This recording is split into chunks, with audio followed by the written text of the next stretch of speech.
Sekretaris Jenderal PDIP Hasto Kristianto mengkritik manuver yang dilakukan relawan Gerakan Nusantara Bersatu di Stadion Gelora Bung Karno pada Sabtu lalu.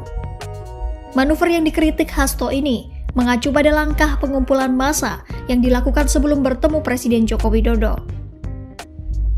Hasto pun secara terbuka meminta para relawan agar tidak melakukan manuver tak berguna ke masyarakat yang bisa membuat citra baik Jokowi menjadi teredukasi. Padahal watak kepemimpinan Jokowi adalah politik pemberdayaan rakyat dengan belusukan dan turun ke bawah, bukan merupakan politik mobilisasi seperti di GBK. Oleh karena itu, menurut Hasto yang paling penting dilakukan saat ini adalah mengkristalisasikan keberhasilan kepemimpinan kaya prestasi dari Jokowi. Assalamualaikum warahmatullahi wabarakatuh.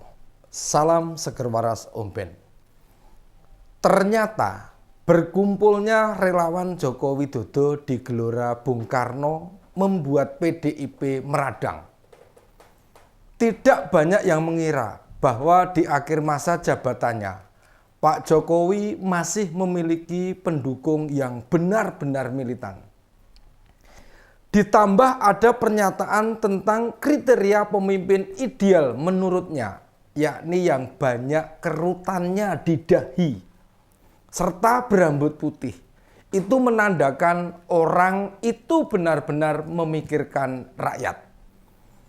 Hasto Kristianto, Sekjen PDIP mengatakan, elit relawan yang berada di belakang acara Relawan Nusantara Bersatu tersebut mau mengambil segalanya. Jika tidak dipenuhi keinginannya, mereka mengancam akan membubarkan diri. Tetapi, jika dipenuhi, elit tersebut melakukan banyak manipulasi. Benarkah Pak Jokowi saat ini dipermainkan para relawan yang menginginkan atau menggiring untuk menyebut ciri-ciri sesuai dengan seseorang? Atau mereka para relawan sedang berupaya mencari tempat bergantung baru pasca Pak Jokowi mengakhiri jabatannya 2024 mendatang? Simak Om Ben, opini dan Beni berikut ini.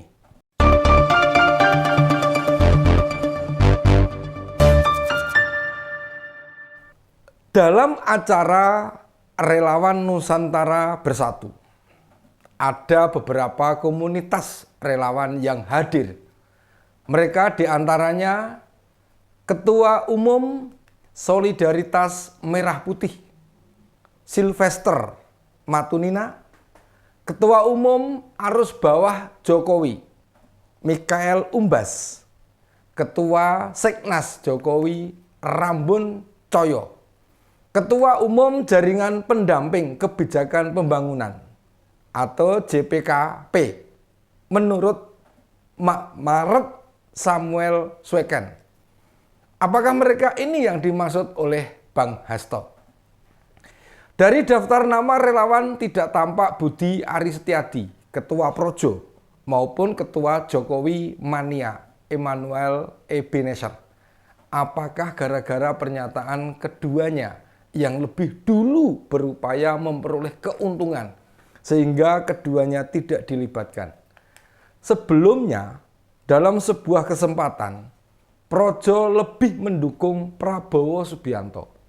Tidak tanggung-tanggung, Budi Ari menemui Prabowo di rumahnya pada Oktober bulan lalu.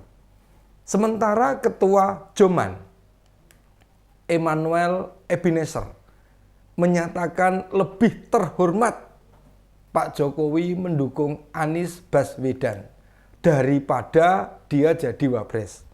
Lebih terhormat Pak Jokowi mendukung Habib Rizik daripada dia 3 periode, kata Immanuel pada cnnindonesia.com September bulan lalu.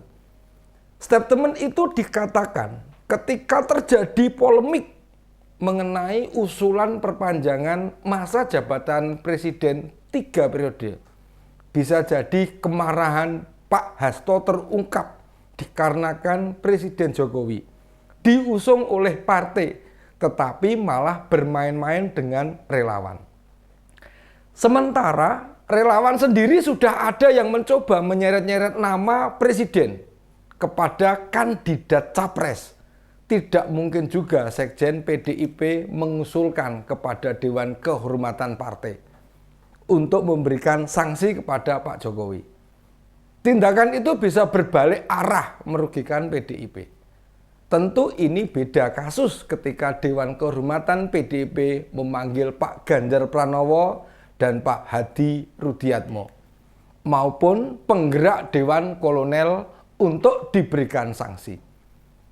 Sebenarnya menuding acara Relawan Nusantara Bersatu murni kepentingan relawan agak sulit.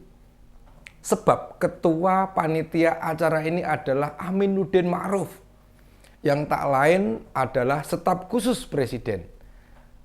Dan ketua steering komite atau pengarah adalah pengusaha yang juga ketua Kamar Dagang dan Industri, Kadin, Bapak Arsyad Rashid. Di sisi lain, pernyataan presiden mengenai ciri-ciri pemimpin yang memikirkan rakyat itu berkerut di dahinya dan berambut putih sebenarnya menguntungkan PDIP. Banyak pihak menyimpulkan ciri itu ada dalam Pak Ganjar Pranowo. Sementara Ganjar merupakan kader PDIP. Bisa jadi PDIP berharap bahwa satu-satunya yang mengeluarkan nama capres pertama kali ya mereka. Sebab secara konstitusi memang yang bisa mendaftarkan pasangan capres, cawapres jelas partai politik. PDIP belum mengeluarkan nama, bisa jadi karena agenda tahapan pemilu. Utamanya pendaftaran pasangan capres, cawapres masih lama. Sementara Presiden Joko Widodo melihat jika menunggu waktu pendaftaran, maka pengenalan calon ke masyarakat akan terbatas. Tenggat waktu kampanye yang disediakan Komisi Pemilihan Umum diperkirakan tidak cukup untuk memenangkan Pilpres. Sementara dikhawatirkan beberapa partai koalisi sudah menyiapkan siapa yang bakal dicapreskan. Walaupun begitu, sejatinya dari nama yang sudah dideklarasikan hanya Anies Baswedan. Itu pun banyak pihak menuding Nasdem bakal melakukan prank. Tidak benar-benar mendaftarkan Anies dan pasangannya untuk menjadi kandidat presiden. Hingga sekarang, proses negosiasi yang terjadi di koalisi perubahan juga tidak ada kejelasan. Nasib serupa juga dialami dua koalisi lain, yakni Gerindra, PKB maupun Koalisi Indonesia Bersatu, yang sama-sama belum satu suara mau mengusung siapa. Tandanya jika PDIP belum mendorong siapapun sebagai kandidat capres bukan persoalan penting, tapi banyak pihak melihat Presiden Joko Widodo memiliki pengaruh besar di masyarakat.